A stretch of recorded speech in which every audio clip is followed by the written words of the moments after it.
Hey, welcome. This is my first video for DC Bullet Points. I'm calling it DC Bullet Points because the DC logo is known as the DC Bullet. So I thought Bullet Points might be a appropriate title for this video series. I don't know. We'll see how it goes. I am a really a complete noob to YouTube videos, so we'll see how this goes. But I am a huge fan of what's currently being published by DC Comics, and I thought I might use this as a format to, or a forum, in order to kind of talk about some of that. And I want to start with Detective Comics 1101, 1101. This is a couple of key reasons why this is a great launching point for anyone who might be new to Detective Comics or Batman. Recently, the Batman title was the regular Batman title was relaunched with a number one, and a new costume was launched in that, and so this is the first issue of Detective Comics, which is kind of a sister title for Batman and the Batman character. And so this is the first issue of Detective Comics that is featuring the new uniform. It's mostly some coloring, right? It's got a blue bat on his chest and more of a blue cape and cowl. And the utility belt is a little more unique. Um, and supposedly, I've kind of seen in some interviews with Matt Fraction, who's the writer of the Batman title, that we'll be seeing more and more explanations on some of the tools that are included in the utility belt. So again, I point that out mainly because here on the belt there's a couple of small pieces here. I think one's a flashlight, and I forget what the other piece is. But those are some of the things that have a slightly unique design for the belt that Matt Fraction and his creative team brought in. And again, that is being presented here in Detective Comics. This is also a great place to kick off because it's the beginning of a new storyline, The Courage That Kills.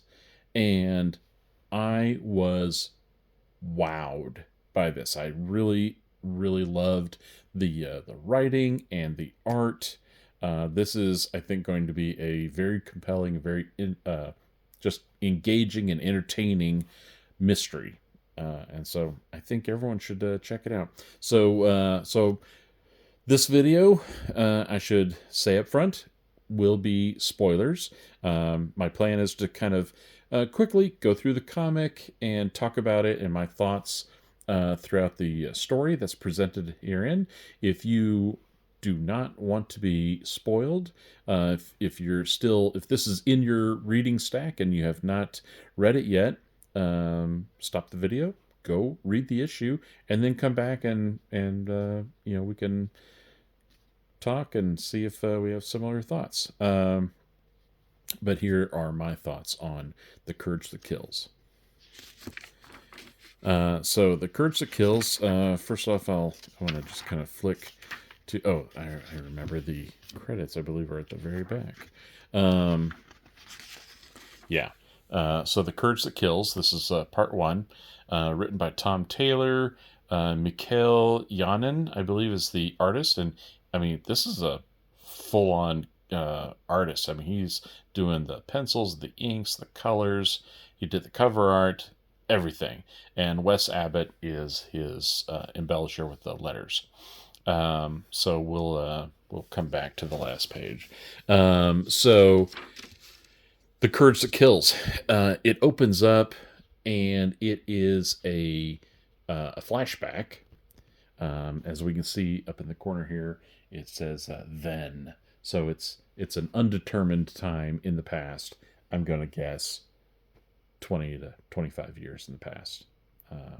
maybe not that long, maybe 15 to 20. I'm just guessing because we don't know yet. But it opens up where this dad, who we get the sense that he's probably not a great guy as far as uh, in the city of Gotham. And but when he comes home, he tells his son to get into the hiding place where he'll be safe. Um, and I mean, at least that part, he's kind of a good dad, right? He's looking out for the son, for the safety of his son, and we have no idea what circumstances drove him into a life of crime, but it is a life of crime that he has because the Batman comes in to take him out and you know uh, serve justice. But of course, the kid hiding in the cabinetry, his point of view and his recollection of this event is slightly different. I mean, in fact, I love how in this past view, whoever this kid is, which we don't know his name yet, but I feel confident that this is the villain in The Courage That Kills. His recollection of this event is that Batman is monstrous. Look at the claws and the accentuation of the ears and the face and how the cape looks almost as if it's muscled, like it's real wings or something. He's in his mind. Batman, stole his father from him, and uh, and that he's a true monster. And I think that's really interesting that we're seeing this from our mysterious, at this point, mysterious villain's perspective. I thought that was super cool and a really great way to open this up and present the story. So we quickly go from the then to the now. And there's a party yacht in the Gotham Bay, and it's a foggy night, and the revelers are enjoying themselves on the yacht when in the darkness, and I guess they heard it, or maybe you would have felt it or whatever. But while they're on the rear deck of the yacht, the boat bumped into something, and they look down, and it's a corpse. There's a body in the water, and then suddenly this ship, this large commercial fishing ship, comes out and just crashes right into the yacht. And one woman was knocked overboard, and Batman, saves her. And because the advertisements here, because the engines were damaged and the boat was unable to leave the crime scene area on its own power, Batman hooked it up so that the Batplane can, through remote control, tow the yacht away. And so Batman stays behind on this ship to begin his investigation, because he is the best detective that's out there. And of course, there's a couple bodies in the water, and then there's more on the ship. And as we can see here, Batman says that he counts 41 bodies. So there's a lot of death on this ship.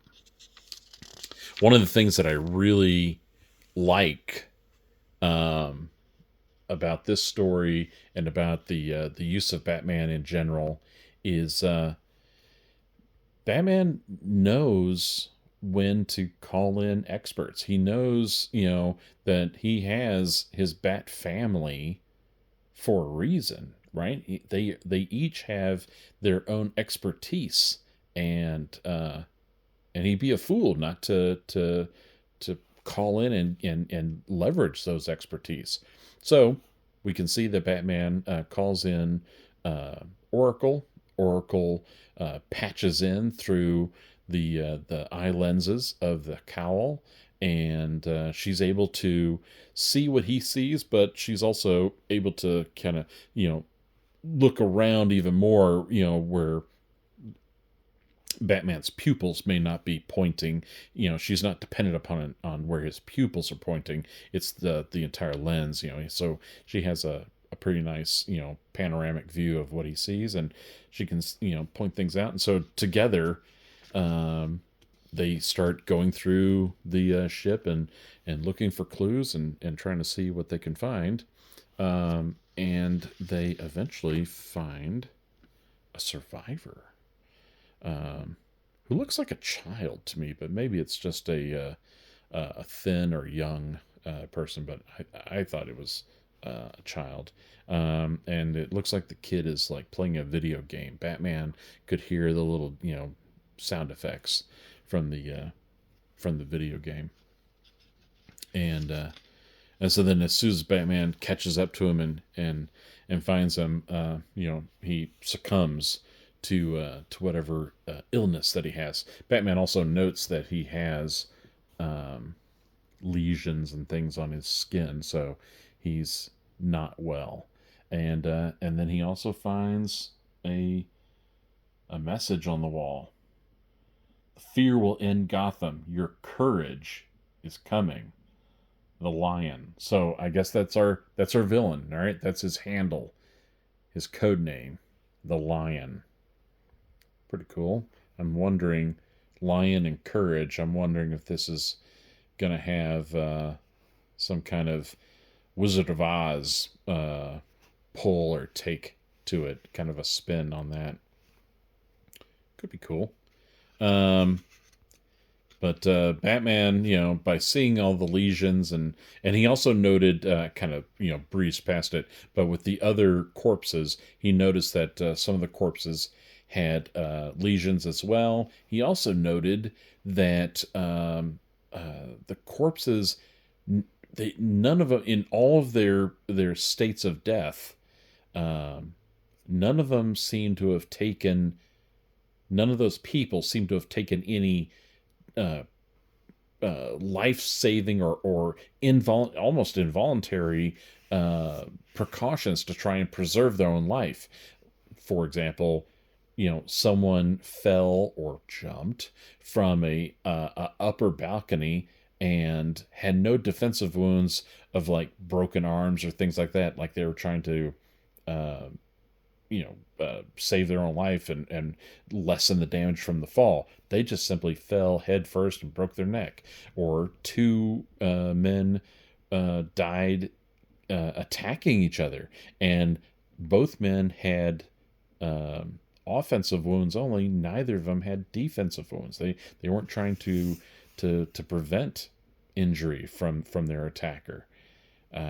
So yeah, these people had such courage that it even was at the cost of their own safety, which is a very interesting twist, I think. So Batman calls for assistance, backup. He gets Coast Guard medical help to save the young man. He takes some tissue samples. He also takes a corpse, which he tells the Coast Guard. He goes, like, I'll send a report in, but I'm definitely taking one of these bodies. So he takes a corpse, and then Batman goes, and because he wants someone who can quickly do some analysis and have insight on this. Again, Batman is leveraging resources that have specialized intelligence or expertise in areas where he's certainly not ignorant, but they can do better than he in a shorter period of time. And so he goes to Mr. Terrific. Mr. Terrific is running the laboratory testing, blood samples, skin samples, any of the different biological samples that Batman took from the survivor, from the corpse, and from himself. And Mr. Terrific is able to confirm that there is a biological agent at work, and he's able to confirm that Batman is infected. So, it's a I thought this was a fantastic opening to this mystery. I have no idea how many issues it will take for them to complete the telling of this mystery, but The Courage That Kills, this was awesome. I loved the fact that it's using, it's in continuity with the new Batman costume. It just feels like it's going to dovetail well with Matt Fraction's standard Batman title, and this is Tom Taylor's Detective Comics title. I am super excited for both of these. I will say the only thing that I guess I was a little disappointed in is it was really interesting to see in the Batman title some of the enhancements that have been added to Batman's uniform. And in this, other than, calling in Oracle and having her, remote in and be able to see and do some observations, stuff through Batman's cowl lenses, we didn't really see any other technology. He didn't utilize anything from his utility belt. And so, yeah, I would have liked to have seen maybe a little more uh, of the gadgetry and things like that that make Batman special, make him unique as a detective. But that is me reaching to try and find nits to pick, because this was an Aces perfect, amazing comic. I thought the story was great and the art is wow, fantastic. I'm loving the art in Detective Comics. So that is Detective Comics 1101, The Courage That Kills, Part 1. Um, my name's John Hook. This was DC Bullet Points. Thanks for watching.